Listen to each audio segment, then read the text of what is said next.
Hey everyone, and welcome back to Sinnoh Region Build.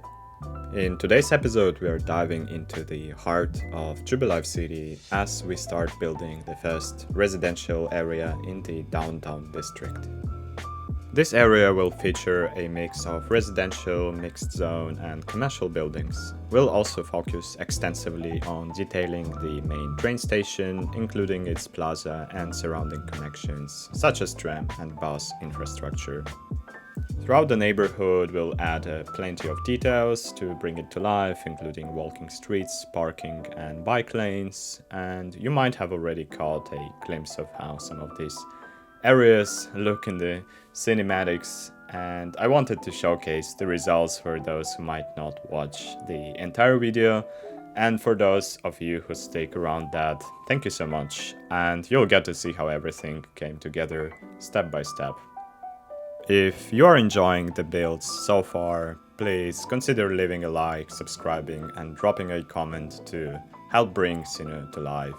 Now, let's dive into today's build.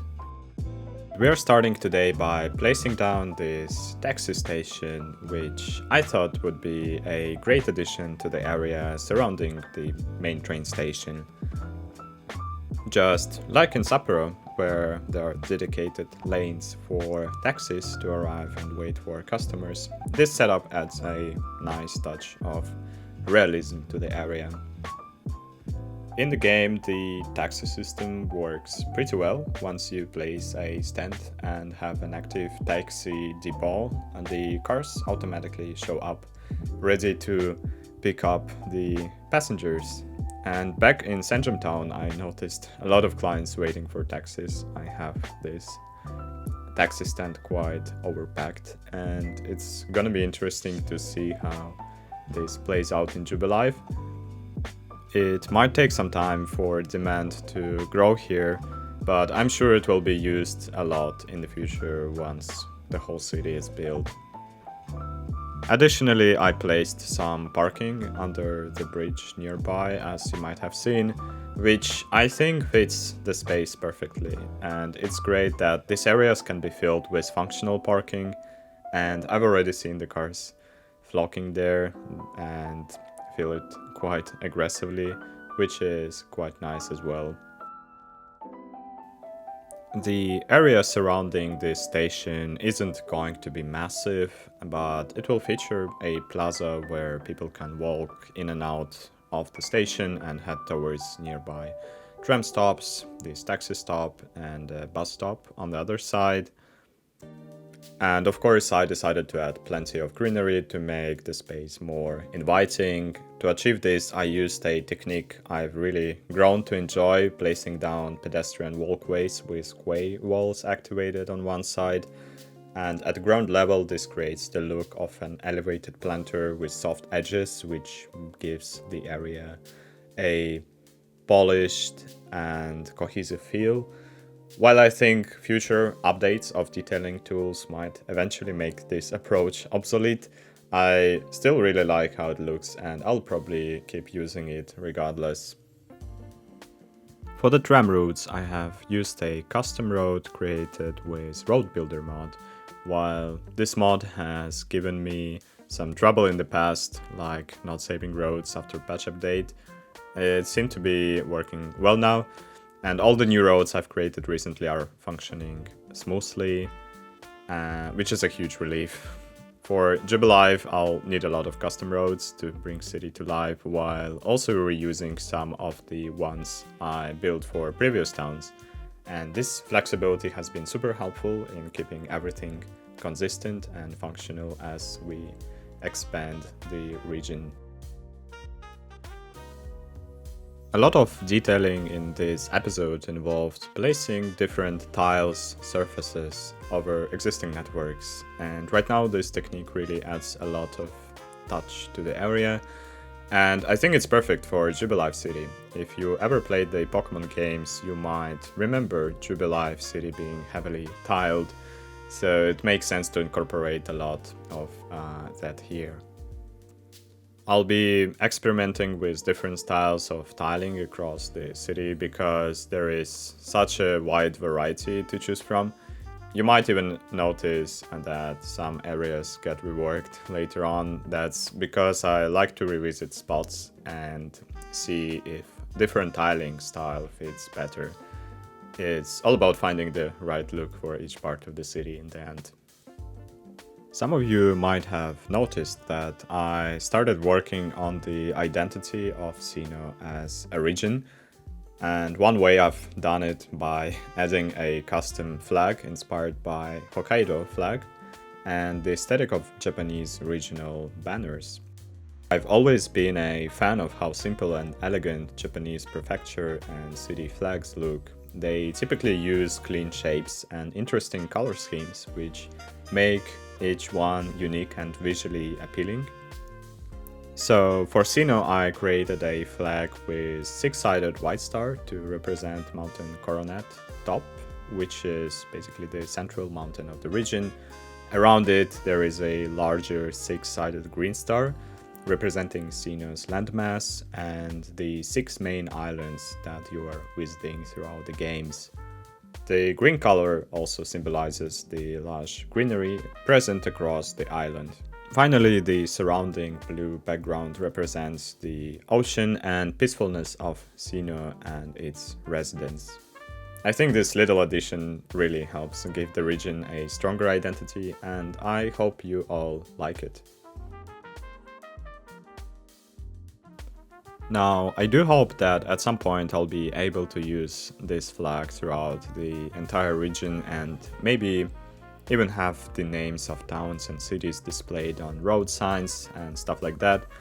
And it's those little touches that really bring a region to life. And this brings me to overall signage for Sinnoh. I've decided to stick to English as primary language for the signs in the future episodes. Not only I am a fan of how the Latin alphabet looks on signage, but I also think it will blend better with the existing commercial signs in the game.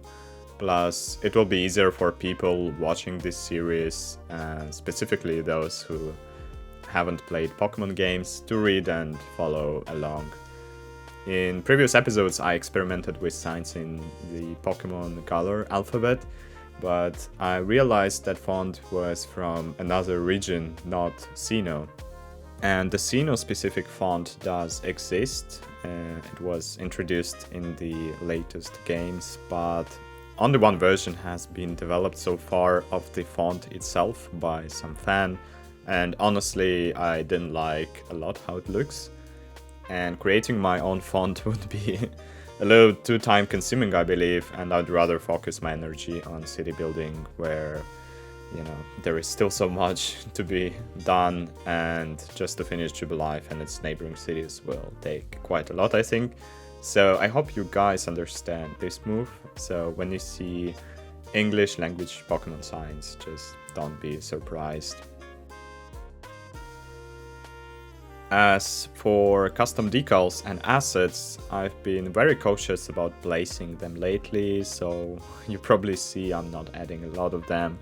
The last big game update completely scrambled all the decals and even some custom assets, which caused a lot of issues, and right now I'm careful with what and how I place it, because it can really mess even the game files and even prevent them from launching. And I'll slowly start adding posters back once the game feels more stable, especially the custom ones I've created before. But with this new updates rolling out quite regularly, especially lately, I think custom assets, always carry some risks. So for now, I'm prioritizing functionality over extras. But in the future episodes, you will of course see me placing down these custom things to add extra touch.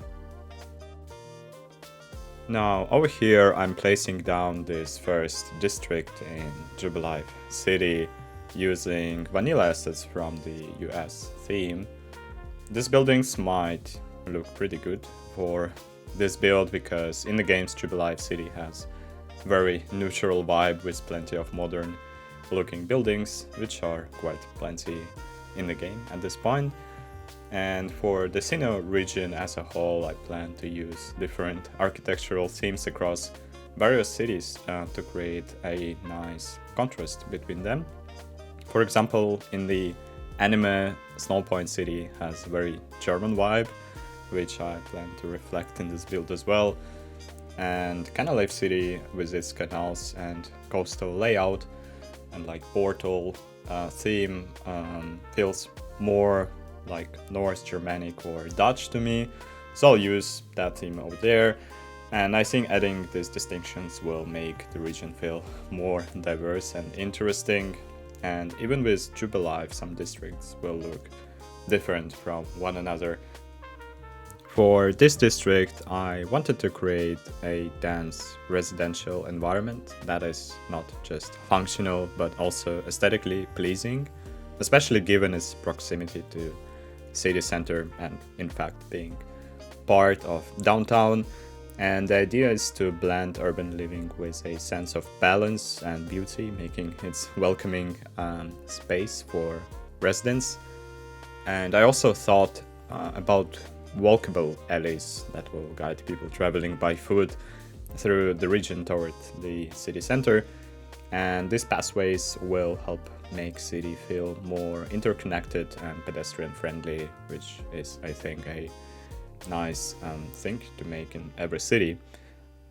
And in this district, I won't add too many high rises, and you'll see me placing them more in the upcoming episodes. And I'm quite strategic with how I'm going to place them because I don't want to mess the skyline with too many of them while still keeping the balance of having them, because Jubilife City is a place where high rises are present. So yeah, not too many and not too few and not too tall is going to be the principle. And for now, though, I'll just focus on detailing this district, and I'll leave you with some music to enjoy as the build progresses.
While building this area, I realized I wanted to make the roads look a bit more interesting.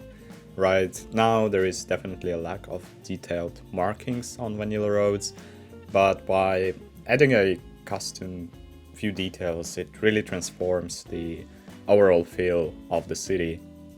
So the first technique I use is emphasizing tram tracks with tiled surfaces, something you often see in European cities.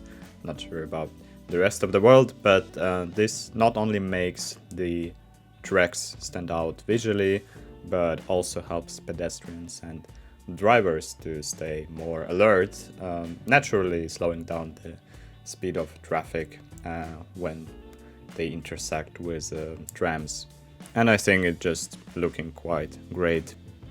The second trick is adding extra markings at intersections, and in real cities They're used to guide drivers in tricky areas, especially those who are unfamiliar with the city, but thoroughly placed markings can make a big difference in still reducing confusion and even accidents. While I'm not going, overboard with detailing here, and I'm not expert in road markings, but these additions are going to be mostly cosmetic, just, to enhance the look of the roads themselves. And you probably have seen also in the first few towns I built that, I'm continuing to add bike lanes here in Jubilife, and I'm a big fan of biking infrastructure. And while I'm not placing them everywhere on every street, here I'm focusing on defining main biking roads that lead from city outskirts to its core. And I really hope biking gets added as functionality to the game in the future, so these lanes can serve, their full purpose. Another detail I've been incorporating is creating special bus stop markings using redstone bricks.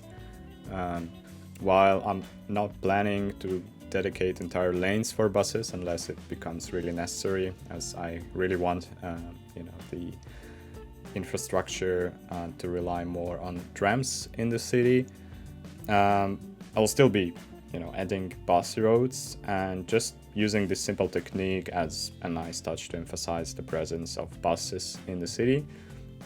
And by placing this extra surface around bus stops, it just visually stands out and makes the stops feel more integrated into urban landscape without needing to overhaul the road network.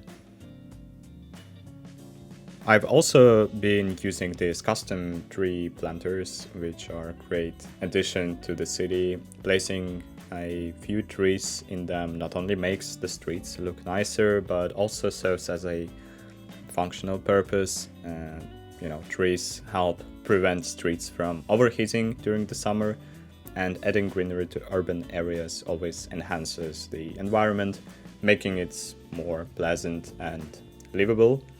And I think we all enjoy connecting with nature, even at urban level, so it's always better to have greenery than not. And that said, for realism, I'll be adding greenery here and there, but also leaving some areas less green than others. However, in this city center, I wanted to go all out, planting plenty of trees to create a lush, inviting environment.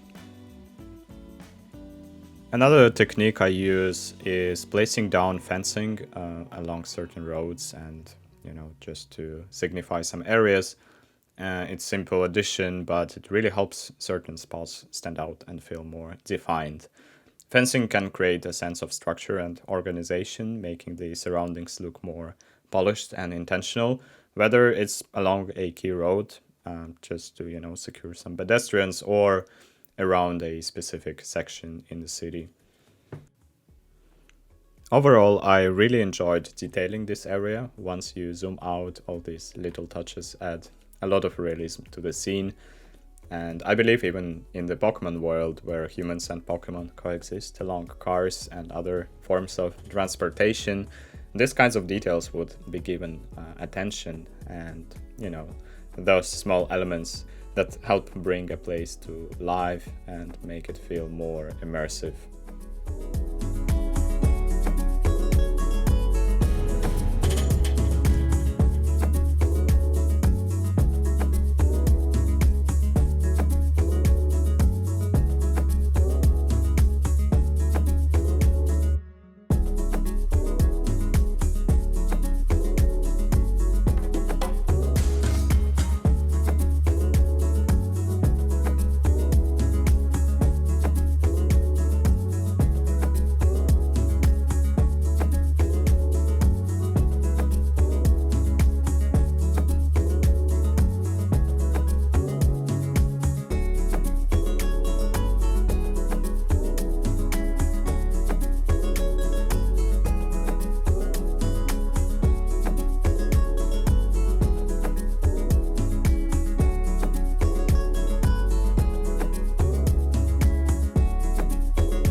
I also spent some time working on the inner yards of these blocks, mainly adding parking and greenery over there.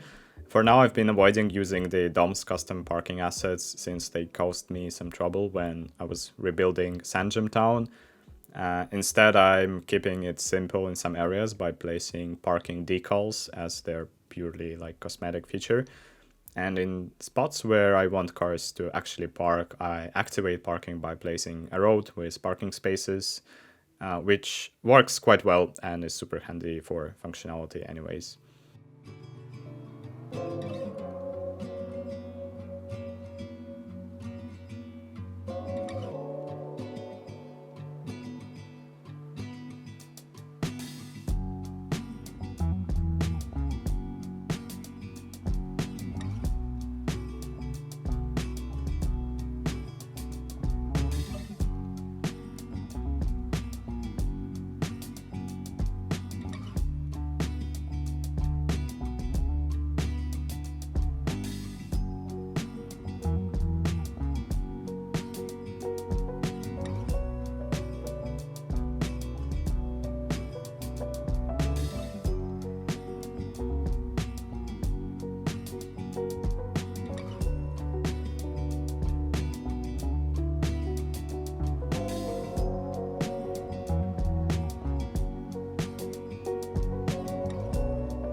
In the last episode, I placed this high school from the German pack, which I think looks really, really cool. And even, in this modern environment will kind of mix up the architectural styles a little bit here. And now I'm adding yet another Pokemon battlefield for students to use. It's a fun touch that ties it, to a Pokemon world a little bit. And that said, there will be also a dedicated training school in Jubilife, just like in the games, which I'll add in upcoming episodes. And I'm also planning, to include there a couple of battlefields as well, as, it is going to be a training school, so maybe 2 or 3 will be needed over there because, of these constant battles that are going to happen there. But on top of that, I'm going to work on the plans for a full stadium arena in Jubilife, which I'm still thinking, how exactly I'm going to build it. And I think it also deserves its own dedicated episode. So definitely stay tuned, as there is a lot of upcoming exciting content coming just about Jubilife City, especially with the new asset packs that are going to be released in the upcoming weeks and months. And as I record this, there is a new pack being released today featuring urban promenades and modernist architecture. I'm really excited to try it out because I think a lot of assets will fit perfectly with Jubilife's theme. And you'll probably see them in action in the episode after the next one, where I'll be working on one of Jubilife's outskirts. And this area is planned as more of a lower income neighborhood near the highways, where I'm also using some of the new British pack assets. And it will still have, decent infrastructure and some well-designed public spaces for the residents. So it's not going to be like, as horrible after all. And yeah, it will definitely mix up this city a little bit. Now, I'm going to leave you guys with some music as I finish up the last few touches in this area. And once that's done, we'll be moving towards the end of this episode. So sit back, relax, and enjoy the detailing process.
And yeah, guys, I'm wrapping up this episode by activating the tram line, which I've named the water line after the water type Pokemon, of course. And definitely I'm planning to introduce a fire line and a grass line later on, sticking to the theme of starter pack of Pokemons. And I might even incorporate some elemental themes into the bus lines as well. I'll think about that. But I really hope that you're enjoying the series so far, along with this episode and the first little district of Jubilife City. If you liked what you saw, please give the video your appreciation in the form of like and subscribe to stay updated on what's to come next. And for those of you who stuck around till the end, I've prepared some cinematics as always to give you a feel for the build. And as always, thanks for watching, and I'll see you in the next one.